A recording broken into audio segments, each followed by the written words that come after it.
Case number 22-5219, Tommy Ho, appellant, versus Merrick B. Garland in his official capacity as Attorney General of the United States. Mr. Ali, amicus curiae for the appellant, Mr. Walker for the appellate.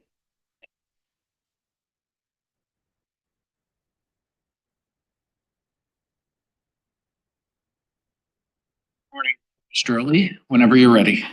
Thank you, Your Honor. Good morning, and may it please the court, Mohammed Mujtaba Ali on behalf of amicus appointed by the court. The complaint in this case was sufficient to overcome the minimal hurdle of a motion to dismiss because it plausibly alleged adequate facts to state a claim for relief based on retaliation under Title VII. You agree we assess the complaint under Twombly and Iqbal? We do agree, Your Honor. We think the district court got the standard right. Plaintiffs have to allege more than labels and conclusions to survive. Question whether there are sufficient facts alleged to support a plausible inference of causation here. Correct. Okay. Yeah. And contrary to the district court's ruling in this case, the allegations did support such a plausible inference that Mr. Ho's prior EEO complaints in 2015, 2017, and 2018 were causally linked to his non-selection.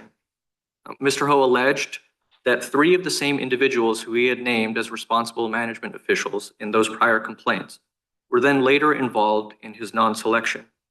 And that includes Mr. McDermott, who, as the complaint alleges, was not officially part of the selecting group of officials, but interjected into that hiring decision to tell those officials, to remind them perhaps, that they didn't have to hire anybody at all.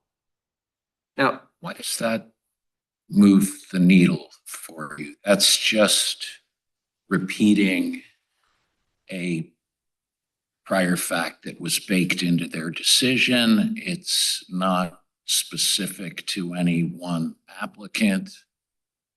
I think it's reported in the complaint as double hearsay on information and belief, and not a particularly surprising reaction if they're looking for GS-14s and then they don't get any, and so they'll look at GS-13s just in case there's someone really outstanding. Well, Your Honor, I think all of those are completely reasonable questions to be asked and answered at the summary judgment stage. We're at the motion to dismiss stage. It's really, really early in the complaint. And as this court knows, and as the Supreme Court has noted, direct evidence of discrimination under Title VII and direct evidence of retaliation under Title VII is really hard to see because for obvious reasons, people tend not to put that right out there in the open, at least most of the time.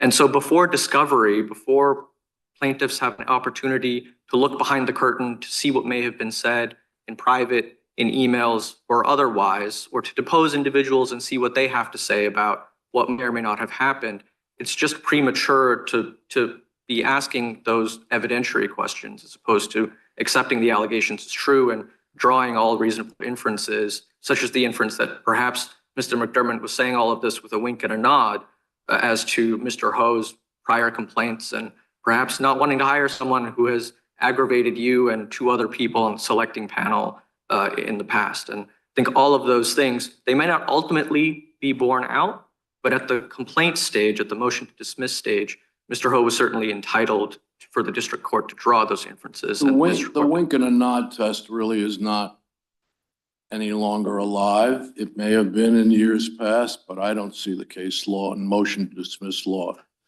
being a wink and a nod because that will allow anyone to survive a motion to dismiss. Of course, we don't know whether they're winks and nods. You have to paint a scenario that plausibly suggests unlawful discrimination.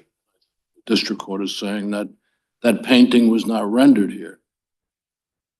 You're right, Your Honor, that a plaintiff can't rely solely on an allegation of a wink and a nod, but that's not the complaint that we have here. The complaint also alleged involvement by these 3 officials in responding to Mr. Ho's prior complaints, both sitting for depositions, answering interrogatories, or in some cases, both. What does that tell me in terms of plausibility? Well, what it helps the court do is look at the totality of the facts that are alleged and say these officials were named in these complaints as being responsible in some way for retaliating against Mr. Ho in the past. It's quite possible that, they expended a significant amount of time and energy responding to those complaints. It's fair to assume that someone might hold a grudge against a complainant who does something like that, especially repeatedly, as Mr. Ho has done. Don't you have to present something suggests there might be a reason for a grudge other than simply involving yourselves in managerial responsibilities or a selection process? The mere participation doesn't suggest you have a grudge. No, not necessarily. It doesn't necessarily suggest that they have a grudge, but together with the comment by Mr. McDermott, and that's the argument that we're making, is that the district court failed to look at the facts in their totality. Instead, the opinion dismissing the case picked facts one by one and may have explained why, in the district court's view, each of those facts did not do enough to move to the line of plausibly inferring causation. But taken as a whole, at this early stage, where the burden is so minimal to overcome a motion to dismiss in this context, the district court erred by not looking at the facts in their totality. So one of those other facts that the district court highlighted was that Mr. Ho was later hired to at least somewhat similar GS-14 position in Oakland. And the district court said that cut against Mr. Ho. Do you have a contrary argument that is actually a plus factor for you?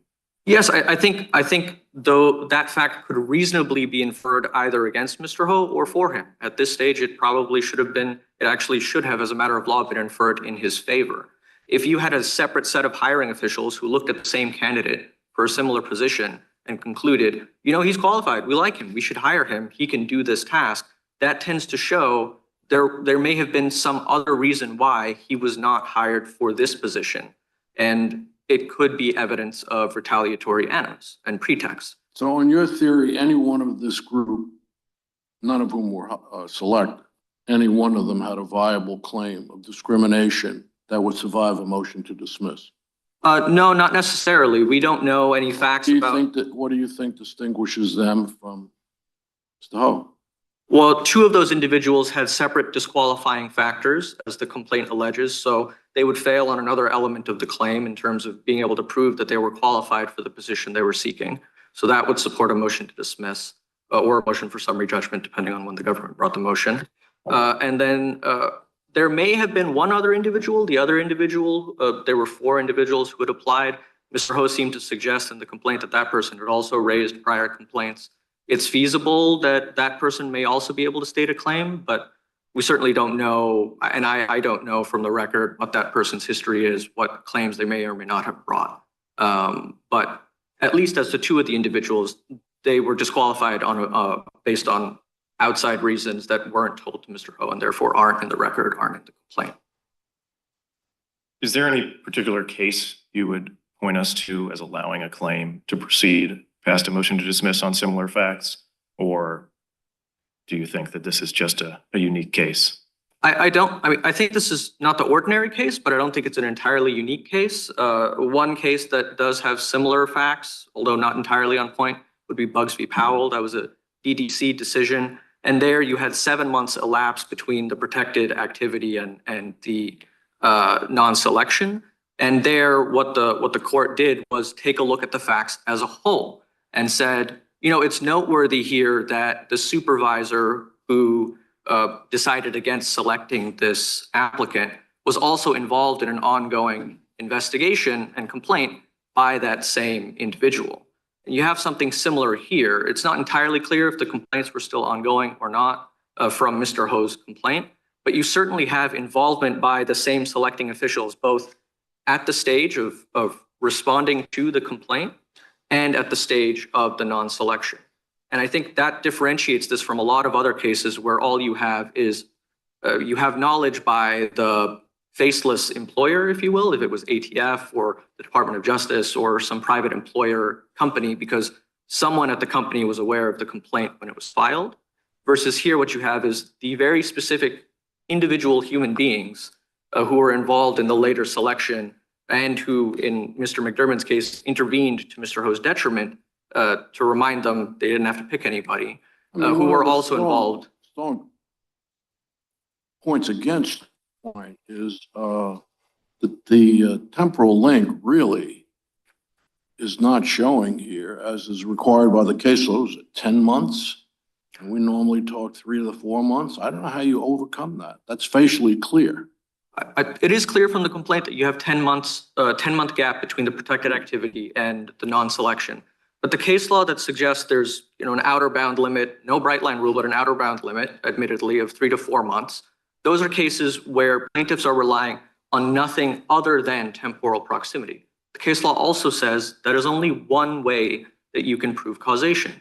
You can also prove causation through a combination of facts. You can certainly prove causation if there is at some point direct evidence, which we don't have in the complaint here. And here what you have is more than just Mr. Ho saying, I filed a complaint at X time and I was non-selected at Y time. You also have him alleging and repeating in his opposition to the motion to dismiss that he also alleged a clear timeline of involvement by the same individuals, both during the response to the complaint, involvement in responding to discovery, and then at the end, not selecting him, or again, in Mr. McDermott's case, intervening, though he was not part of the selecting panel. And so that is something more that points to why it's reasonable and plausible to infer that a causal link exists, notwithstanding the longer than normal passage of time, because it's not just ATF who knew he had 10 months earlier, filed these complaints, and then some other official deciding not to select him. It's the very same people at both stages. And that, we argue, is enough to infer a causal link, notwithstanding the longer passage of time. Okay, thank you. You're over your time, but we'll give you. Thank you, Your Honor.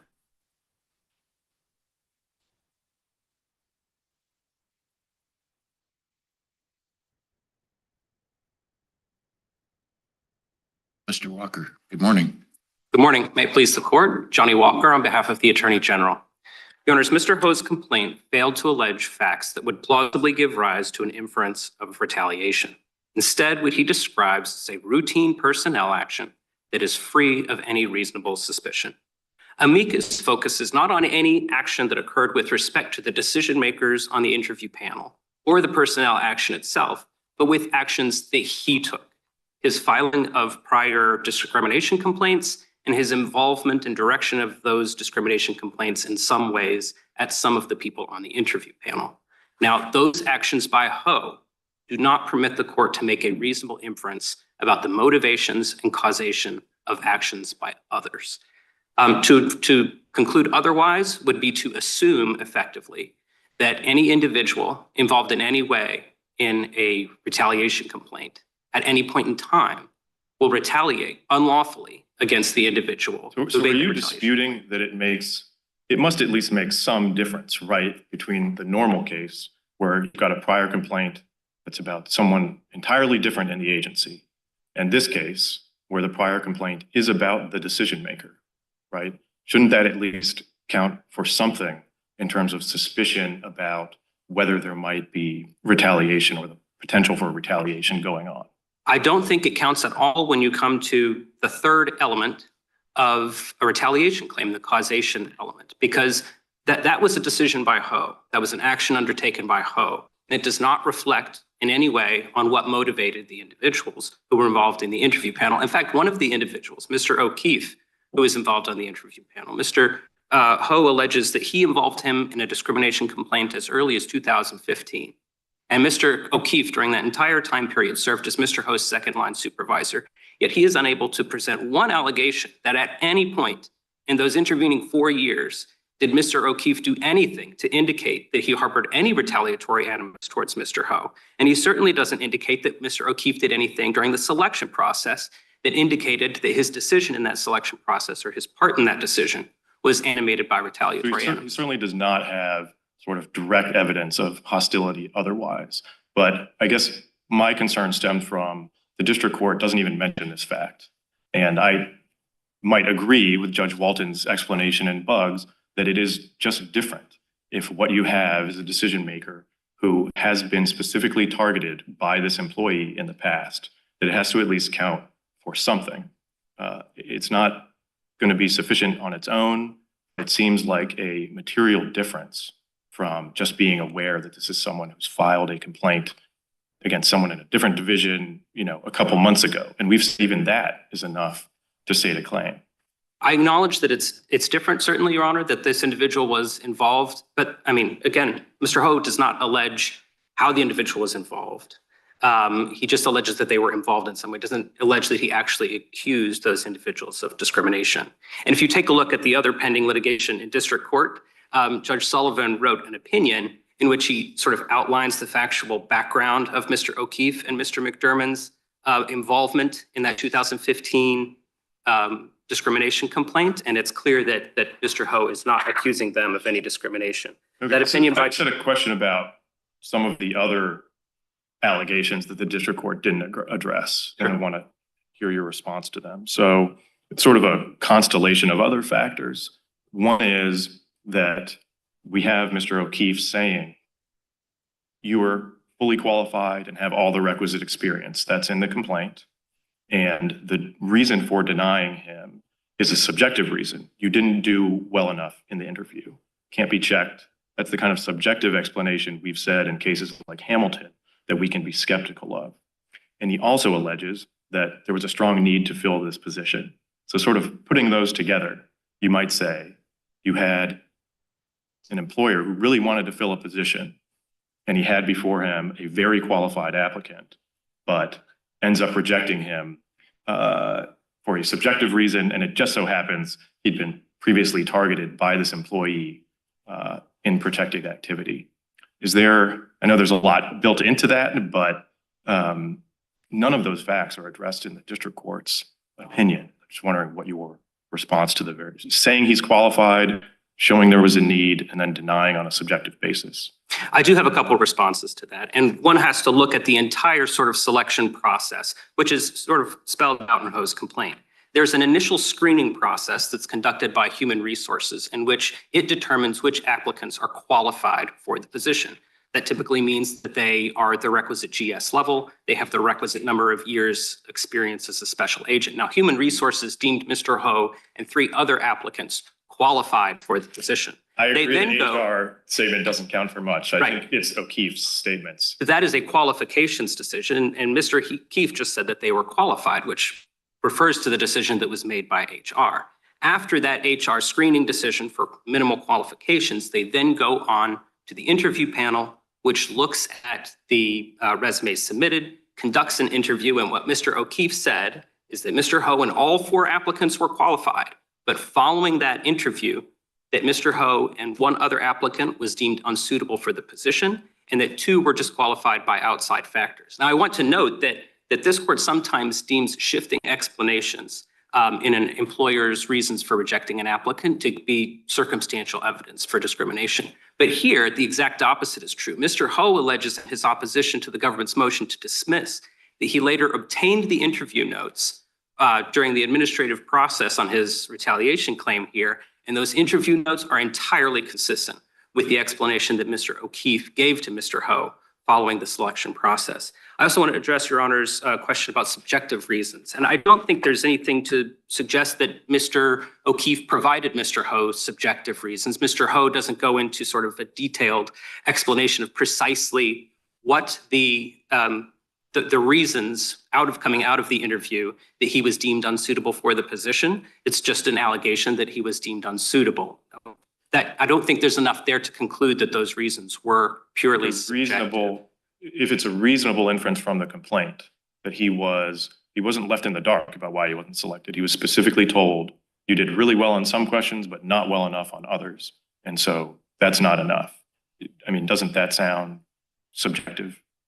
No, Your Honor. In fact, it's entirely consistent. I mean, you would have to reach the conclusion, to reach the conclusion that it was subjective. You would need facts supporting that it was in fact subjective. We don't have any facts alleged about what the questions were, what the content of the answers were, and what the detailed explanation, detailed reasons that Mr. Ho is deemed unsuitable were. And in the absence of those plausible factual content, that's insufficient to deem the explanation subjective. I also want to get to the question of Mr. Ho's qualifications. While he alleges in a conclusory sense that he was qualified for the position, he hasn't explained why that was. There's no factual content about what the position required and what specifically Mr. Ho had that made him suitable for the position. And if you look at the resume that he submitted attached to his motion to dismiss, it doesn't really back up his assertion. It mentions the internet. I mean, he essentially says, this was in the Internet Investigation Center. I knew about the internet.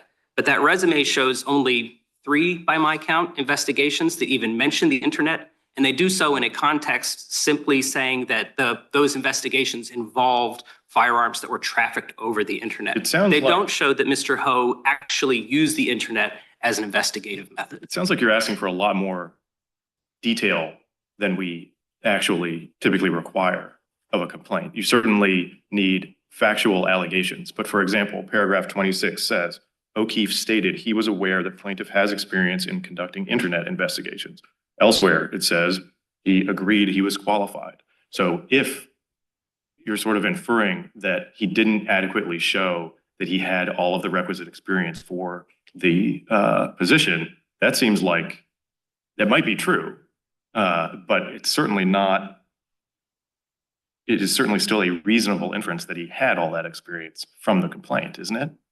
I don't think you have the facts there. I mean, the mere assertion that he knew I had experience on the internet is insufficient, particularly in the absence of any allegations about what this position, even the duties that this position would even perform, or precisely what that experience was. That is insufficient. Just saying I had the experience requisite for the position is a conclusory You're really statement. walking into summary judgment land. I mean, this is a strange argument. I'm surprised you're making this, because it's pretty straightforward in most of these cases. If a person is disqualified facially from a position, the employer instantly points to whatever it is. This job requires X. Look at what he's presented. He doesn't have X. That's not this record. You're taking us where a district court would go if there was a summary judgment motion that had to be sorted out. You're arguing that he's claiming he's qualified. They all do in these kinds of situations, unless the employer comes in. No, look at the record. It's absolutely clear this person is not the kind of person we would hire for this job. And we have quite the contrary here. We have O'Keefe saying he was qualified.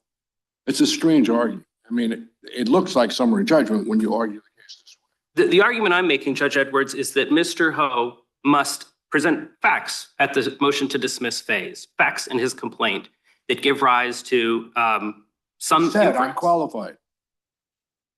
That's conclusory. I mean, we need factual it's content to conclusory, back that up. But there's nothing to indicate he's not qualified. And he has some things that at least facially suggest it's a plausible suggestion, including he passed the screening with HR and one of the supervisors said, you're qualified, and that's not refuted in any way. This is a strange weighing of the information. I'm not sure where you're going. You're making the motion to dismiss. The motion to dismiss is tough enough nowadays. It seems to me you're adding something new that I've never seen before. What is he supposed to do? He says, I'm qualified, and a supervisor says, I'm qualified, and facially it looks like he probably is, and the employer offers nothing to suggest he's not qualified. They just say, we don't want to hire. Yeah, I think you have to look at what the entire hiring process involved, though. Involved the You're asking us basic. to look at something that we would look at on summary judgment to surmise there was a question about qualifications. The employer has not put that into play. No, not at this point, but Well, then you shouldn't be raising it with us. there's a number of ways that he can show in the complaint that there is some inference of causation, or retaliatory causation involved in the hiring action. One of them would be he could argue about shifting explanations, statements made by these individuals. And one would be to say that, to call into question the determination that he was not qualified, but simply saying I was qualified and they determined I wasn't is They didn't conclusory and determine- insufficient. They didn't determine he wasn't qualified. They said you didn't answer some of the interview questions well enough. And I think a similar dynamic is going on with this hiring in the Oakland office, right? The Oakland office, he is promoted as a GS-14 supervisory official. Now at summary judgment, you may come in and be able to show that is a totally different job with all kinds of different responsibilities. But he's alleged, and it is not conclusory. Once I was not at the whim of the people I had complained about in the past, I was promptly promoted to a similar position. And it seems like to demand more than that is asking for summary judgment type evidence. So there's the methodological question, but it was really striking to me the district court somehow construed that as a fact against Mr. Ho. The point is, his allegation is that these people, O'Keefe, was biased against him. Once he wasn't under O'Keefe, he applied for a similar job and he got it. Your Honor, we don't argue that is a fact against Ho, but it is certainly not a fact for Ho. He does not make the connection that you're making, which is that is a similar position requiring similar qualifications. If he was going to use that position in that complaint, it's a GS-14. It's in the title that it's supervisory.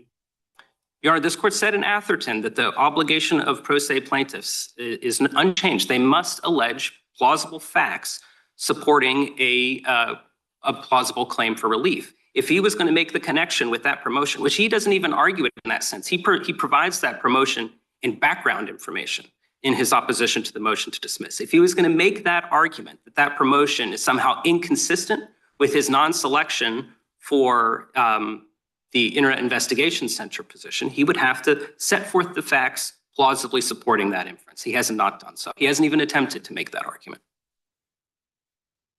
The final fact that I was just curious in your response to is Adam D. It's in the opposition to the motion to dismiss, but as the amicus hinted, it turns out that not just Mr. Ho, but the only other qualified applicant for this position that they wanted to fill was denied for the same reason. And it just turns out that he had also engaged in protected activity against these individuals. Is that surely not dispositive, but explain to me why that shouldn't at least count for something? If the question here is there some fact in the complaint that indicates these decision makers had a bias against people engaging in protected activity? Because again, all the assertions about Adam are that he engaged in protected activity. That's again, only things that Adam undertook. There's nothing that these actual decision makers manifested themselves, either during the hiring process or at any other time, that indicated a retaliatory animus against Mr. Ho or Adam or anyone else. I will note that Mr. Ho points to a Seventh Circuit docket for Adam's protected activity. And if you examine that docket, it's clear that Adam's protected activity is not Title VII protected activity. It's whistleblower activity. Okay, thank you, counsel. Thank you. Please affirm.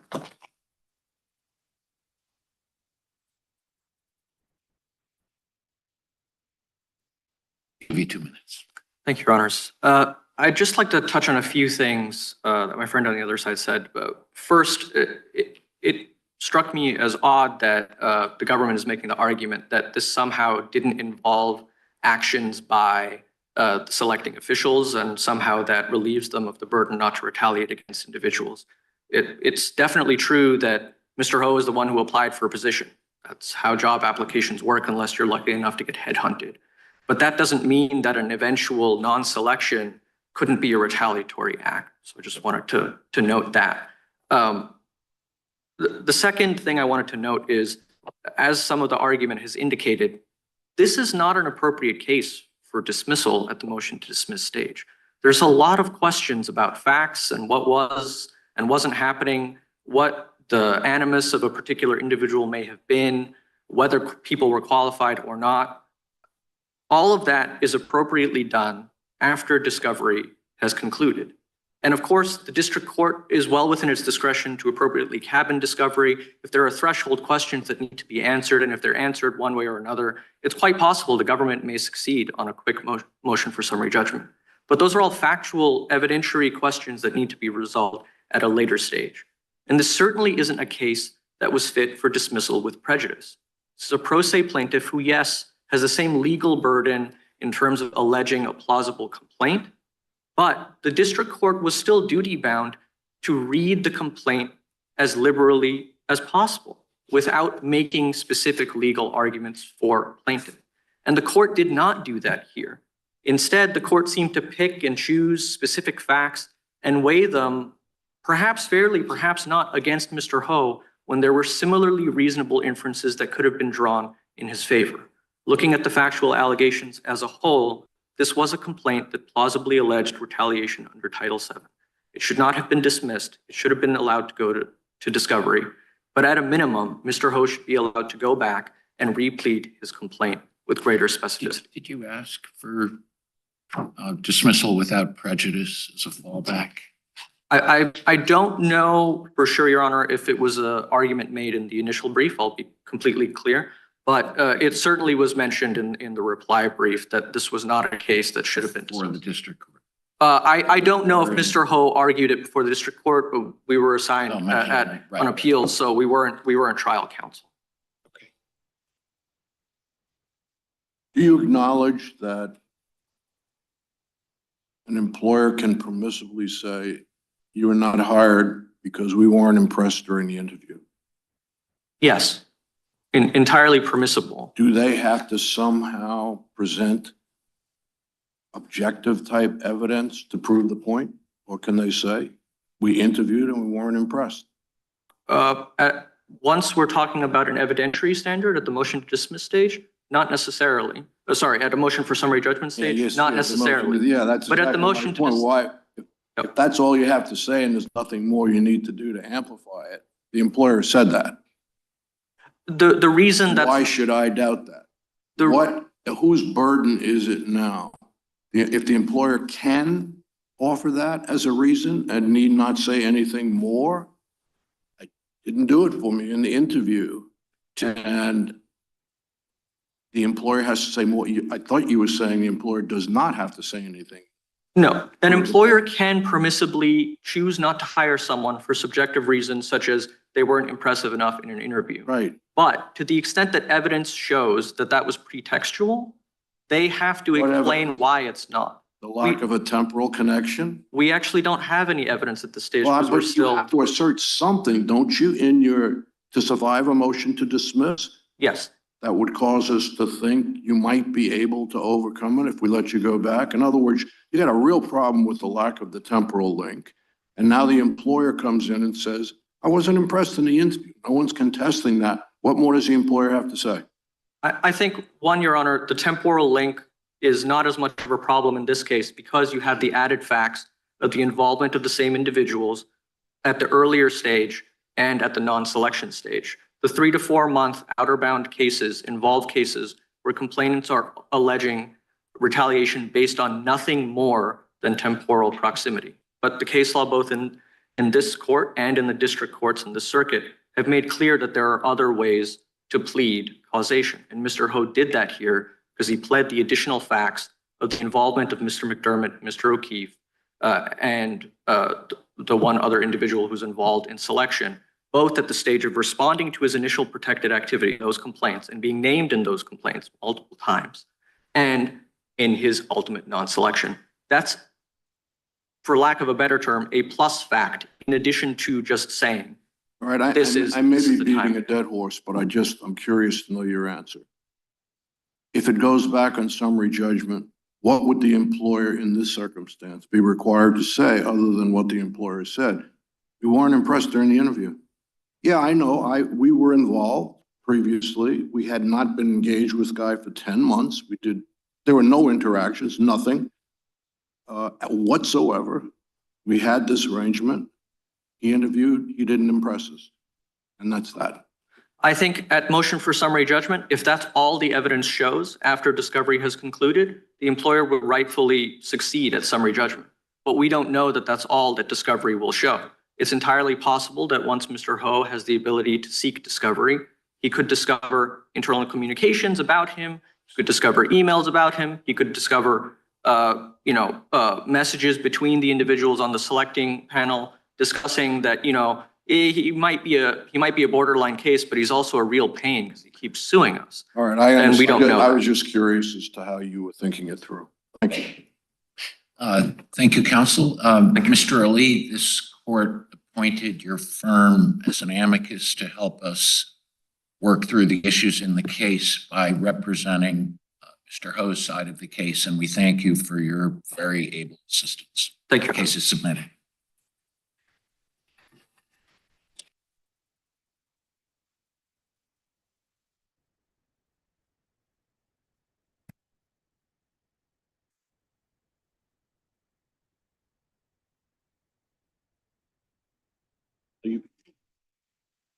Leave it.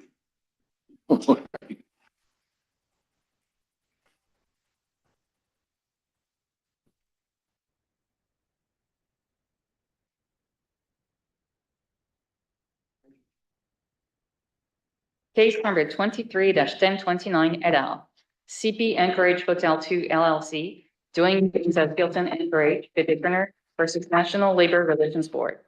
Mr. Baskin for the petitioner, Ms. Isbell for the respondent. Good morning. Keith Baskin on behalf of CP Anchorage Hotel, Hilton Anchorage, Mass. We'll call it the hotel while we're talking today. In this case, the board found that the hotel violated a duty to bargain, even though the decision to renovate hotel rooms was conceded by everyone not to be a bargainable decision. And even though, if treated as a effects case, the union never requested bargaining, despite being put on notice about. Not what the board found. Board found quite the contrary. And remember, this is substantial evidence review, and the board recited the facts to support its conclusion that the union had requested bargaining. Case written by Judge Santel in the past makes it clear that's not a heavy burden with respect to this kind of a fact. The findings clearly on the record. Finding, but not supported by substantial evidence, Your Honor. And that's the issue. If I think that the board's majority's recitation of the facts from the record are enough to support substantial evidence, that's the end of this, right? If you find that on that one issue, On that one, because we've got 4 or 5. I'm starting where you started. No, I started with the distinction between decision and effects bargaining. That the starting point is there was no decision that required bargaining at all. Not questioning that. Okay, well, the board questioned it. The board wrote an opinion that clearly accommodates the rules covering effects bargaining. And they said, and they made it clear, take this only as effects bargaining. The employer was deficient because the union didn't receive timely notice of the reservations, and the union clearly did request bargaining and was rebuffed. But the board actually posed that as even if we did view it as the dissent viewed it as effects bargaining. And in fact, they said there is no difference. Their fundamental premise was that there's no difference between decision bargaining and effects bargaining. In this case, it's fairly easy to see why they said that. They were essentially talking about a situation where no one, not the board majority or anyone else, is suggesting there was an obligation to bargain over the decision. No one is making that suggestion. And so the board is essentially looking at a case about what is the obligation with respect to on the employer. When you've made a determination to go ahead and do this, what do you have to do? And the law is, as the board recited it, and it's fully supported, once you know you're going to make that decision, you have to give an indication to the union so that they have an opportunity to engage in at least effects bargaining. Not when you make the decision. And that's the distinction between the decision bargaining and effects bargaining. If it's a bargaining over a decision, you have to talk to the union before you make the decision. And the board, so when the board said, and I quote, that the duty, the violation, and the remedy are the same, it indicates a fundamental misunderstanding that I know, Judge Edwards, that you are well aware of the distinctions that, led to First National Mains. They should tell it to the Supreme Court if that is what their view of the law is, and it undercuts their entire analysis. I think you'd like to get there, but I just don't see it in this record. I don't think the board's least bit confused over the reality that this is not a fight over the union has a right to bargain over a decision before it's made. That's not, in fact, the board recited saying once, I can't find the exact words now, once the employer knows that it's going to pursue this, they have an obligation to give the union some reasonable notice of the decision that's going to be made so the bargaining can pursue. Not over whether the decision should be made, but over the effects. The board understood exactly what this case is, the majority anyway. We would have to agree to disagree on what the board understood because we believe that it fundamentally undercut their entire decision. So what, if nobody is saying that the employer has to bargain over the renovations, what is the difference between framing this as a decision case where they're bargaining over the post-renovation decision about how the wages should be structured in light of the new walk-in showers on the one hand, or an effects case in which they're bargaining over all of the effects of the restructuring, which is going to be it's harder to clean the showers.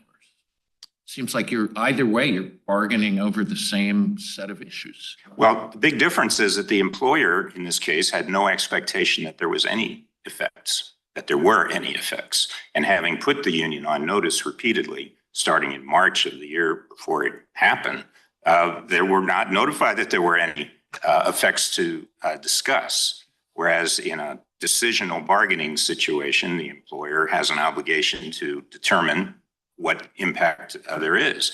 Once the decision is made and before implementation, the employer notified the union that this was coming and this was happening, and they give them the total specifications of the showers and all the rest. And They know the number of Wouldn't you- rooms, I'm sorry. No, but wouldn't the employer have a duty in either framing to go to the union to talk about wages, right? If it's a decision case, you can't unilaterally change the terms of the collective bargaining agreement. If it's an effects case, you have to give notice of the effects. yes, but when Seems practically very similar. Well, but with fundamental differences that the courts, going back to First National Maintenance and Transmarine, it affects the discussion that is required, the elements of the decision versus simply the effects. I mean, that's what First National Maintenance was all about. If it was just the same thing, there were layoffs that occurred in First National Maintenance. That's the lead case on it. And if the board's attitude is true, then they would have been required to bargain about the decision to lay off. That is not what it was about. That is absolutely not what the board majority said in this case. The board majority is so clear. It's really beyond dispute. The board majority is absolutely clear that we understand the only fight here is whether the union got adequate notice of what the employer was going to do within its rights so that it could discuss the effects of that. And the board found that they did not receive timely notice. They were put off and put off and put off until you got to the fall. And then finally, the employer said something. They didn't know the number. They didn't know precisely what was going to be done. They didn't know that there might be effect on the quota, work quota. None of that was revealed to the union. The union kept asking, and that's what the board majority said. They asked and asked and asked. They were rebuffed. Finally, they ultimately said, we want to bargain. When? That's so totally consistent with the established law. No, it's just not, well, it's not what the record reflects. That's your argument is. Well, I'm just saying, look. No, you're not doubting what I'm saying about the law, right? So the only question is whether the board was following that line of law, right? Except that for this, where in your analysis, the board decided, and in difference from the administrative law judge, you didn't talk about it. The board decided that the employer must have made a decision to increase the workload of people. That is not what the employer did. The employer decided to renovate, completely within its rights to do that with no discussion. The employer did not think there were any impacts. And so the employer made no decision to increase people's workloads or to affect the bonuses, which, by the way, the administrative law judge found there was no correlation in the end. There really was no impact. And so we have the lack of materiality and the lack of a significant change and the lack of knowledge or expectation by the employer that any of this was going to happen. And the union sandbagged it. That's all. They knew that it was coming. They never asked for bargaining. They just kept asking for information. I don't know. They don't have that right. I'm smiling because I just don't know what records you're reading. Well, That's not what the board said. You don't like what the board said. well, I was going to the record. When I'm an appellate judge, they're entitled to review on a substantial evidence standard. And in my view, I'm only speaking for myself, this is so within substantial evidence, it's just not terribly interesting. The board clearly made the findings that the law required. You don't like those findings, but they clearly made the findings. And when you read Judge Sentel's opinion, I can't remember precisely which one it was, staff code, whatever, this clearly was enough. Clearly was enough for the board to survive a review here. Appreciate your candor on the subject, but But you know, you're entitled to have an Well, argument before. I would just I'm submit- telling you, yes, that's the way I read the record. right. But the substantial evidence test requires there to be record to support these findings that the board made. And if I find them, you lose. And on that issue, yes, if you find substantial evidence in the record, but if you're looking in the right places, you won't see it. You'll see a characterization by the board of the record and saying that the employer didn't give them enough information. But what is, if the union is concerned about extra workload in a shower, then the first time they hear there's a walled shower coming, they know that there's an issue and they should ask for discussion. All right, if they don't know it then, they don't, when they get, that's in March, by the way, when they know that it's coming. But then they get the specifications, exact details, pictures, color pictures of all the room. There's a sign in the lobby that, you know, this wing is going to be closed. We're going to put showers in. And how can they possibly contend that the union was not on sufficient notice to actually request bargaining about these so-called effects, not even to let the employer know that they think there are these so-called effects until finally in November they mention, and even then don't ask for bargaining. And by the way, when you talk about the record and did they request bargaining, I assume you read page 85 to 91 of the joint appendix, 5 full pages in which the company's lawyer asked the union vice president, did you ask for bargaining in March? Did you ask subsequently? And he candidly said, no, we did not do it. And So, counsel, it wasn't a trick question. Go ahead. You're arguing sufficiency as to notice of the effects, right? Correct, but also their Or- failure to request the bargaining, 2 separate issues. We're treated this as a decision case. So, and you contest that. I think you assume you have a forfeiture problem with that. So we're thinking of this, assume we think of this as a decision bargaining case. Does any of that matter? If this is a decision bargaining case, they make the decision that the wages will stay the same even in light of the restructuring, and they, regardless of any notice issue, they have an obligation to bargain over that before they implement that, No, you know, changed wage structure or same wage structure in light of the changed reconfigured rooms. well, but it's a non-change here. You can't say that they have an obligation or duty to bargain about not making a change. And that seems to be what the union and the board, to some extent, is saying. It's a non sequitur, or it's just not the right way. It's the flip side.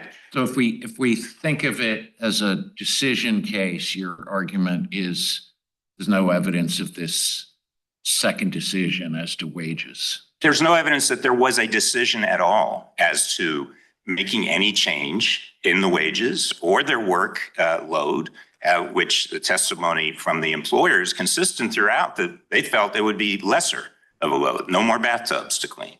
And the glass and the shower curtains are equal, and other aspects of it. But if we, as Judge Katsas is suggesting, if we view the case, as bizarre as it might be, as a decisional bargaining case, a decision to increase duties, aren't the only 2 questions, did you give notice before that decision was made? And 2, was it a material change, right? You would also have to include that the employer have an expectation that that's what it was doing, you know, that it was in creating. That's subsumed in the question of whether the change was material. And there's certainly, you have a substantial evidence challenge to these housekeepers' testimony, but they've testified and the board found that it was a material change in their duties in terms of how much work to get done in a day. So I think a version of the question is, if we find the effects bargaining framework forfeited, you're not making a notice argument under the decisional bargaining framework, are you? You're just challenging the evidence of materiality. Well, we're challenging the notion that this was a challengeable decision, a bargainable decision. And that's where this expectation thing you're indicating, I understand what you're saying about it being subsumed in the materiality question, but we would submit it is subsumed in the decisional question. What is the decision they're making? They can't be held to have made a decision if they had no understanding that it was an event, that there was any impact. So they can't be said to have made the decision without an expectation that it was going to increase job duties and or reduce pay, which we again continue to submit. The evidence does not show that it did either of those things. I think I've run into my rebuttal time, but happy to continue or come back. We'll give you time if you need anything else. No. Okay, thank you. Thank you.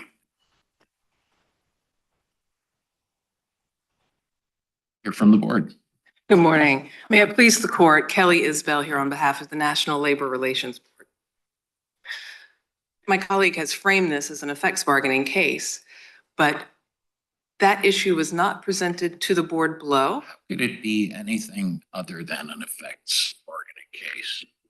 Well, the board found that it was a decisional bargaining case, right? So on the complaint. There's an antecedent decision to renovate the hotel rooms. Everyone agrees we don't have to bargain over that. Yes, sir. And the salaries, the 17 rooms in 8 hours rule, that's just in the collective bargaining agreement. That is what it is. There's no separate decision to change that. The point is the decision to reconfigure the rooms has an effect on the maids' jobs going forward. I don't think on this record that there is any real question that the amount of work required of those employees increased substantially when the new showers went in. The quota stayed the same. The quota cannot Notice be. in the collective bargaining agreement, right?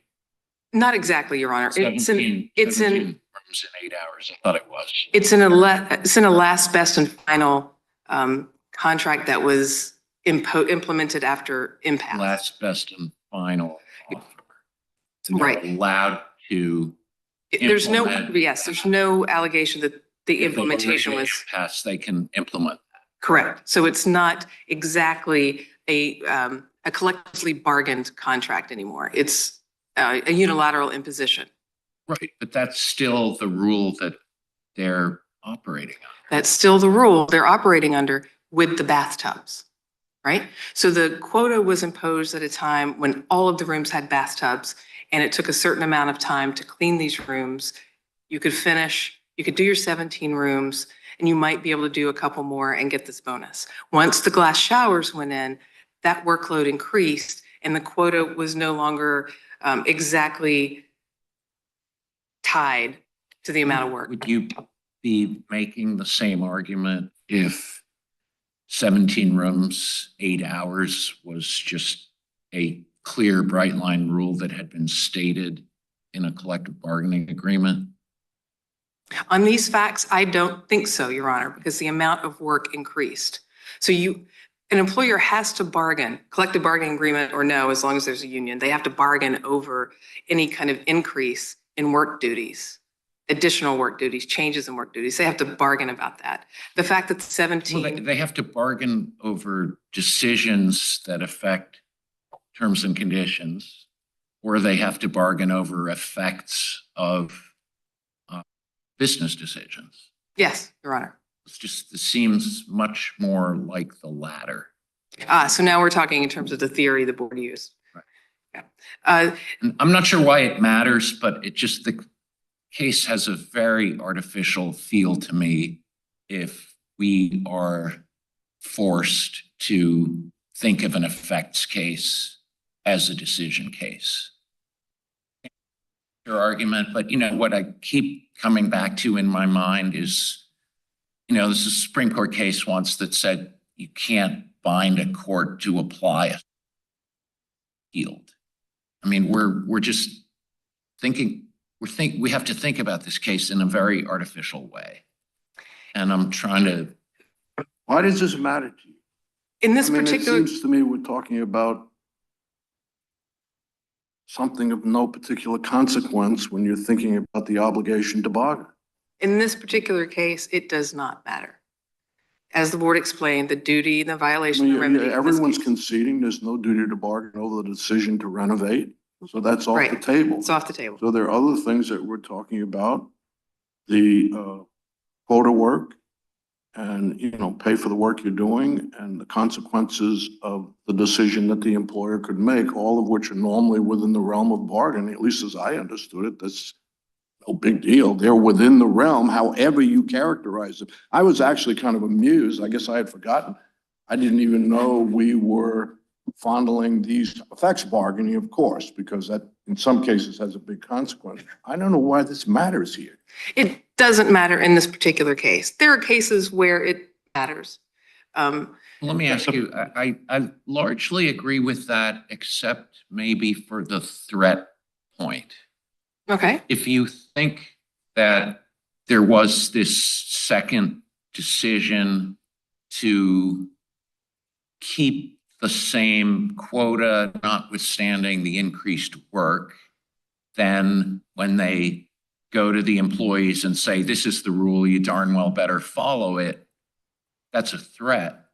If it's an effects case, that's just the pre-established rule over wages, and they're allowed to make the employees stick to a rule that hasn't changed while they're bargaining. help me out if I misunderstand, but I disagree. Okay. Even if it's an. Walk me through it. Even though I don't understand Right. it. Even if it's an effects case, Right. they have to bargain about the increased workload Mhm. and the quota. Yeah. They called these, I was going to say women, these employees into a room, sit them down, make them sign this document under the threat of discipline. You must meet this quota or we're going to discipline you up to and including firing. They had never done that before. So no matter how long that quota had been in effect, they have never called these employees into a room and made them sign a document threatening them with discharge if they don't meet the quota.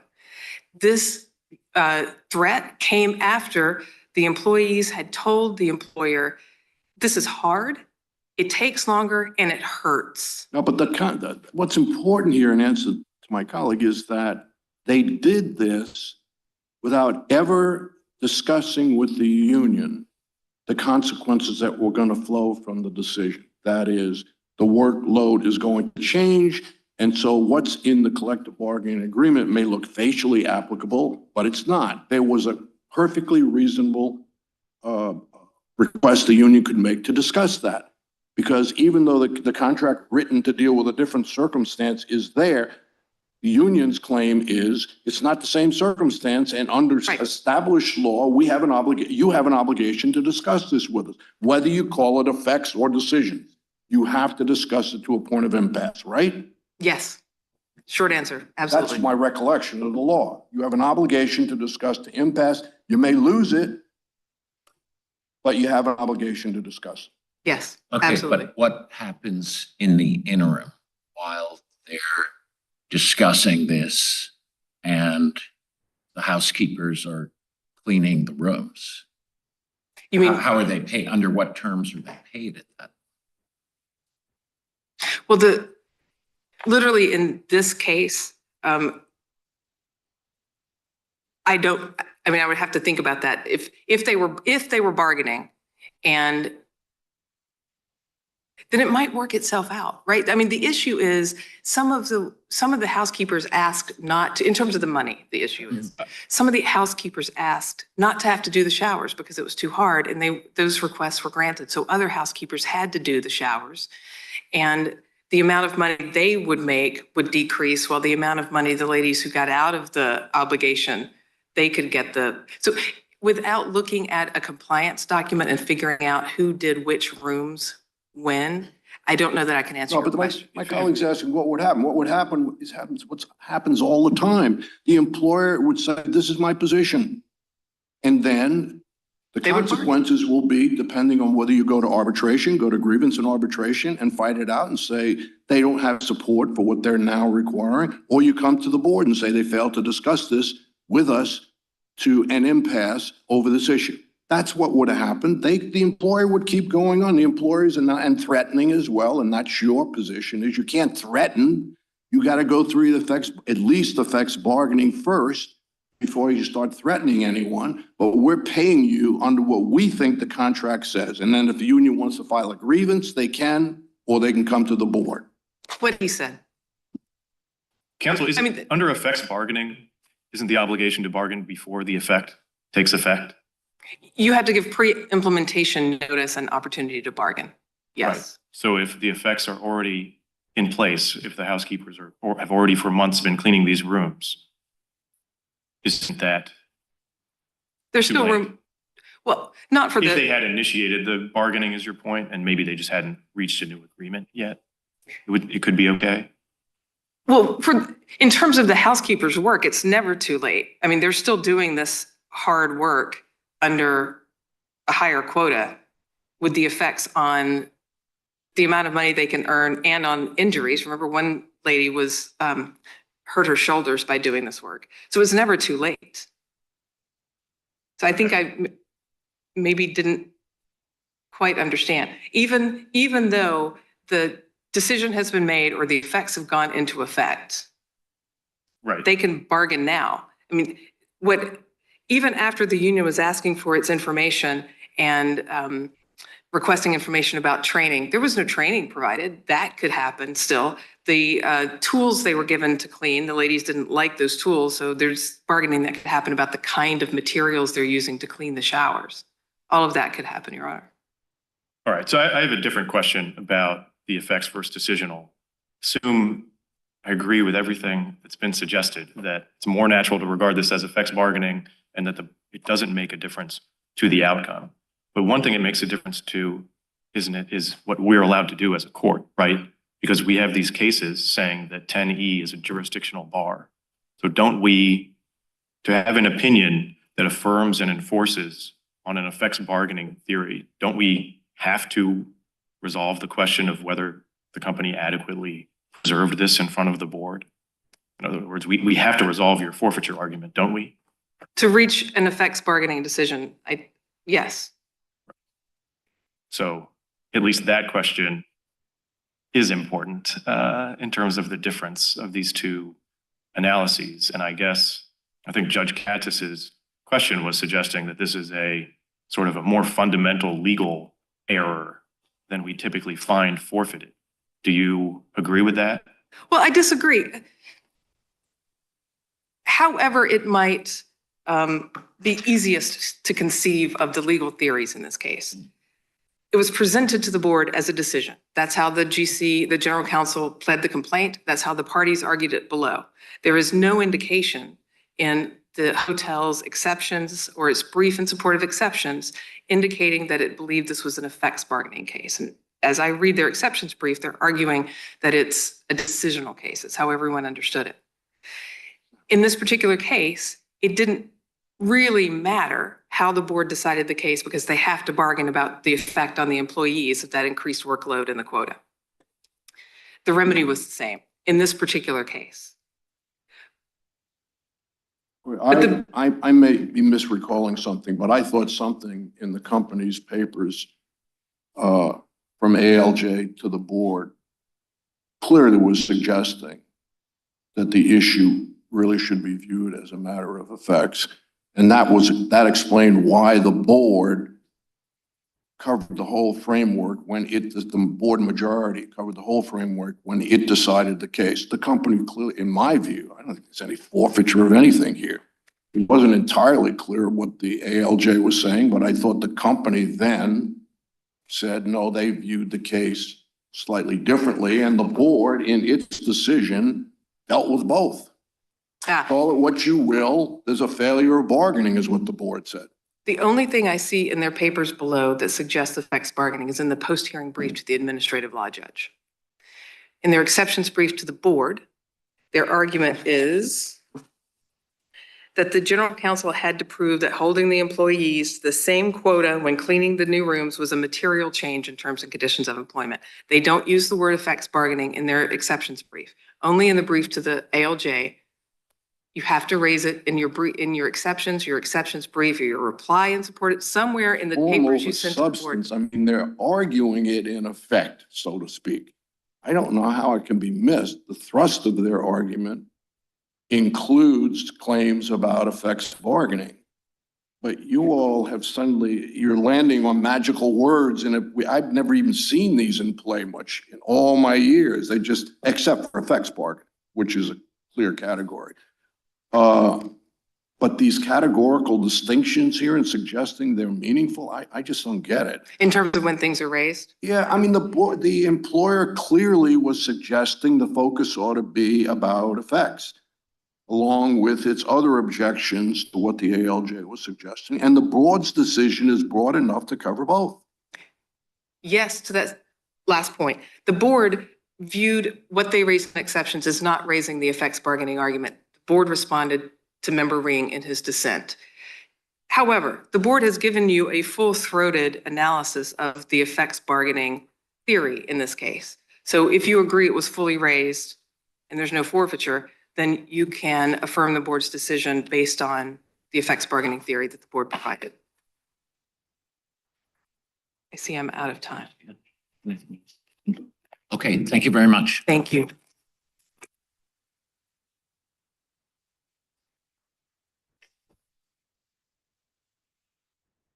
Brief. At the outset, General Counsel made an important concession. She conceded that this was decided by the board as a decisional bargaining case, notwithstanding our earlier dialogue about, which one was it, and notwithstanding whether that makes a difference, although we think it does. And that is an important fact that we did raise below, and not only in saying, there was a bait and switch that went on. The complaint started off saying that you somehow done something decisionally, but by the time they amended the complaint, and by the time the case was tried, it was all about the effects. And the judge's decision kind of dodged the issue, and I think that's why the board felt they had to come up with a new rationale, which is a mistaken rationale. And when that happens, the courts have said to overcome any concern, the employer should file a motion for reconsideration, which is exactly what we did. So we preserved the objection to treatment of this case as a decisional bargaining case. One important aspect of the distinction between decisional and effects bargaining is the Transmarine case dealing with the remedy, because the board here ordered a rescission, which is totally undoable. You can't rescind the renovations. The employer hasn't changed the bonus structure, so there's nothing to rescind there, other than telling the employees don't clean the showers, which is also obviously impracticable. Going back to the forfeiture question, is there something in the exceptions to the ALJ's decision or your brief that you would direct us to show that you were thinking of it as an effects bargaining case? Well, particularly in the reply brief, that's pretty much, it is the highlighted focus of it, because that is what the ALJ was focused on. So the reply in front of the ALJ? No, the reply to the board. The reply in the exceptions brief to the board is all about discussion of the effects and the fact that it didn't have the impact, and that's really all there was to discuss the way the ALJ left it.